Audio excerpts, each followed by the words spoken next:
آیات بینات مقام ابراہیم، اس میں اللہ تعالیٰ کے بہت بڑی بڑی نشانیاں ہیں، جن میں سے بڑا مقام ابراہیم ہے، اور وہ بڑی نشانی ہے جناب. وہاں ابھی بھی یہ وہ جو آپ کو یلو کلر کی عمارت مقام ابراہیم کی نظر آتی ہے نا، اس کے اندر ایک پتھر ہے جس میں حضرت ابراہیم علیہ السلام کے پاؤں کے نشان ہیں، اور وہ پتھر تعمیر کعبہ کے دوران خود بخود بڑا ہو جاتا تھا.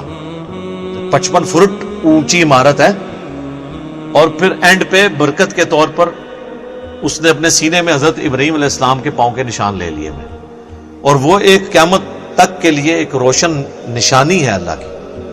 اس کے اندر کی تصویریں بھی اویلیبل ہیں، پتھر کے اندر، وہ مٹی کا تو نہیں پتھر ہے، پتھر میں انبیاء کے پاؤں کا نشان آنا یہ معجزہ ہے، ورنہ پتھر میں تو نشان نہیں بنتا جب تک خود کھودا نہ جائے. تو وہ پتھر موم ہو گیا ان کے لیے، جسے قرآن میں آتا ہے کہ ہم نے لوہا نرم کر دیا تھا داؤد کے ہاتھ میں، وہ زرہ بناتے تھے. داؤد علیہ السلام کو لوہے کی زرہ بنانے کے لیے کوئی انگیٹھی نہیں چنانی پڑتی تھی، وہ آٹے کی طرح گوندھ لیتے تھے اس کو. جناب اللہ کے کام ہے نا، اللہ جس کے لیے نرم کر دے. ومن دخلہ کان آمنا، جو کعبے میں داخل ہو گیا وہ امن والا ہو گیا. اور یہ اتنا بڑا یونیورسل ٹروتھ ہے کہ مشرکین عرب بھی اگر اپنے باپ کا قاتل بھی کعبے کے اندر دیکھ لیتے تھے نا، اس سے بدلہ نہیں لیتے تھے. وہ کہتے تھے یہاں تلوار اٹھانا منع ہے. اس چیز کو اسٹرکٹلی فالو کرتے تھے. جیسے ہمارے لوگ جو ہیں وہ مزار میں جب جاتے ہیں جوتیاں اتار کے جاتے ہیں اور واپس ہی الٹے قدم آتے ہیں. یہ لادہ بات ہے کہ مسجد میں الٹے قدم نہیں آتے، مسجد میں کعبے کو پیٹ کر کے باہر نکلتے ہیں، مزار والے بابے کو نہیں پیٹ کر کے نکلتے. آپ کمپیریزن دیکھ لیں تو بابے کو انہوں نے کعبے سے اوپر ہی رکھا ہوا ہے. دونوں ہی غلط ہے، پیٹ کرنے والا کوئی مسئلہ نہیں ہے. بخاری مسلم میں کہ یہ حدیث ہے کہ نبی علیہ السلام کے بعد جب صحابہ آتے تھے وہ بھی اس میں الفاظ ہیں کہ وہ صحابی آیا اور پھر مڑا تو پیٹ کر کے جاتے تھے. اس میں کون سی گستاخی ہو جاتی ہے؟ ایک نیچرل پروسیس ہے. کبھی نہیں ہوا کہ نبی علیہ السلام کو مل کے تو الٹے قدم واپس جا رہا ہو. تو امن والی جگہ تھی، اور اس چیز کو قریش مکہ اتنا کیش کرواتے تھے کہ پورے عرب میں باقی قافلے تو لوٹ لیے جاتے تھے تجارت کے دوران، لیکن قریش کا قافلہ کوئی نہیں لوٹتا تھا. وہ کہتے تھے جناب یہ تو سمجھ لیں کہ گدی نشین ہے اس قبلے کے.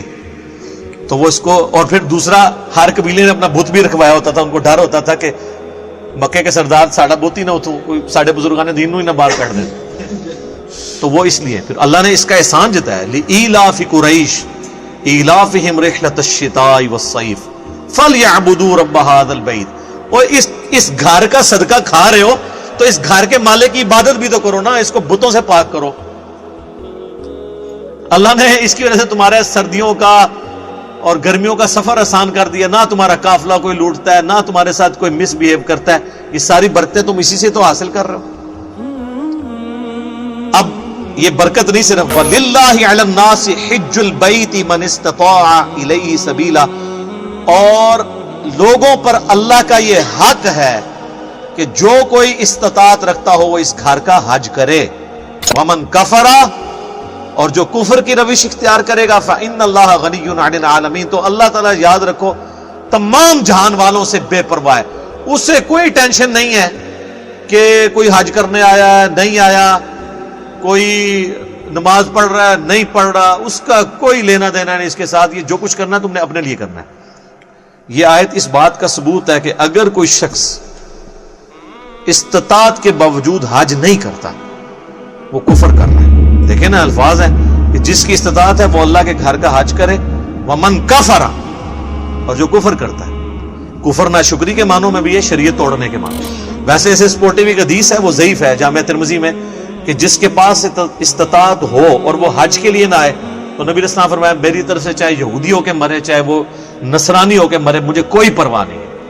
وہ حدیث اصول محدثین پہ ضعیف ہے جامعہ ترمذی کی، لیکن اس آیت کی وجہ سے سپورٹیو ہو جاتی ہے. یہ آیت تو بڑی چیز ہے نا کہ جس کے پاس استطاعت ہے وہ حج کرے، اور جو بے پرواہی کی روش اختیار کرے گا، حج نہیں کرے گا، اللہ تعالیٰ پھر بے پرواہ ہے اس سے.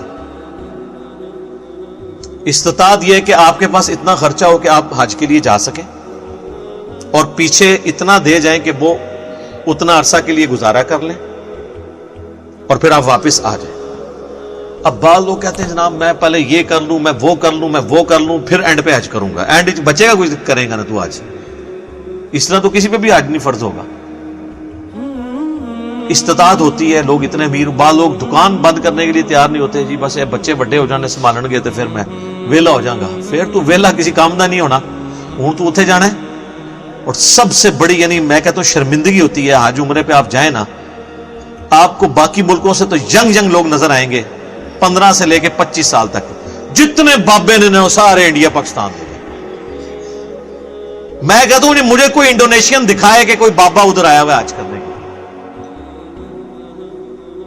کوئی ایران سے آیا ہوا کوئی آپ بابا دیکھیں, مصر اور ترکی سے دیکھیں, بہت کم ہوں گے. ادھر سارے بابے ہوتے ہیں. یہ ایٹیچیوڈ بالکل غلط ہے, یعنی اللہ کو سیریس نہیں. اور میں آپ کو بتاؤں, یہ تو اللہ کی طرف سے کتنی بڑی آزمائش آ گئی. اب تو لوگ کئی میرے اپنے جاننے والے ہیں جن کو پیچھے میں پڑا ہوا تھا کہ یار حج کرو حج کرو, اب جہاں مصیبت پڑ گئی یہ کورونا والی, اب وہ روتے ہیں کہ جی اللہ کو کیا منہ دکھائیں گے, ہمارے پاس چانس تھا, پیسے تھے, ہم نے نہیں اس وقت حج کیا, اب کرنا چاہ رہے ہیں. چلیں وہ جو مرضی بھی ہے صورتحال ہے. بہرحال ایک کہنا نا کہ وہ گانڈ تے لگ جاندی ہے نا, جب دھاگا ٹوٹ جائے نا تو جوڑ تو جاتا ہے لیکن گانڈ تے آ جاتی, گانڈ تے آ گئی ہے. جو بھی ہے اللہ کے سامنے آپ یہ بہانہ کر سکتے ہیں کہ وہ سعودی حکومت نے نہیں آنے دیا یہ وہ, لیکن آگے یہ سوال ہوگا کہ پہلے کتنے مرے ہیں, پھر کیا کرو گے؟